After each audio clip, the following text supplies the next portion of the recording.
Tara, dada. Sa tunga. Ay, mayong gabi sa tanan. Sad. Um, ate, the usual na akong call sa imo is ate.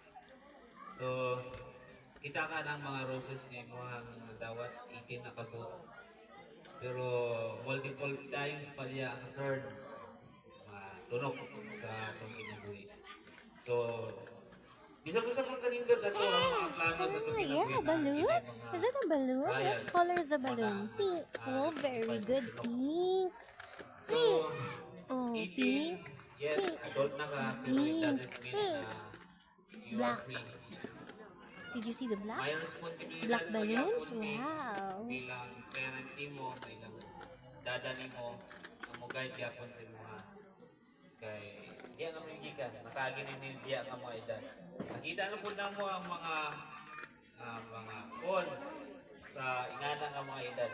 So, hopefully, open lang yun ang imong una-una o imong kasing-kasing sa pagdawat sa mga maymay.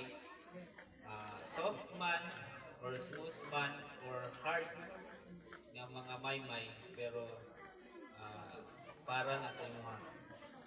So, I know, ang mga parents ko kadaghanan, nga na po ng pwede or nga na ang masulti. So,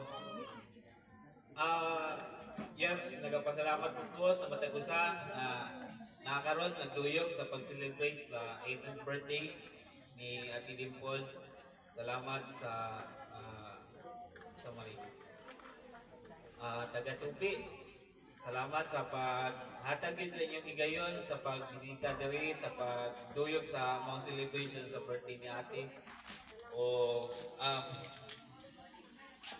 Di man ako mamidlang tanan, pero personally, nagpasalamat ko sa inyo ha.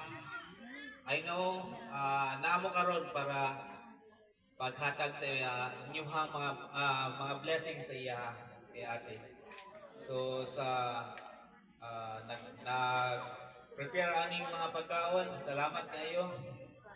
I know, dalim, pero para sa tanan, isip sa pag-celebrate sa birthday po ni ate, nakiduyog po mo sa mga pamilya.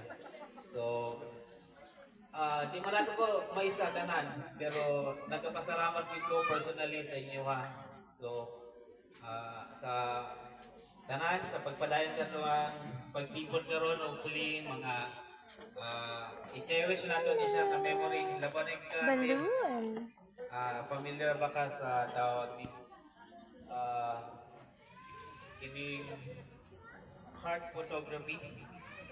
So, dili man nato sa imong perspective, i-capture nimo na siya nga moment way sa ako ang pag-talk sa imuha, sa ilang pag-duyog sa imuha, pag-dance sa imuha.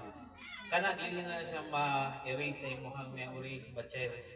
Noon, I urge you, i-cherish mo na siya kay kana ka mga tao na sa time sa imong pag-celebrate karon sa imong birthday. So, well, every birthday, yun ay dapat i-celebrate kin nato ang goodness sa Ginoo sa atong kinabuhi. Ate, being your dada. So, kabalo ka sa akong mga pangandoy para sa imo.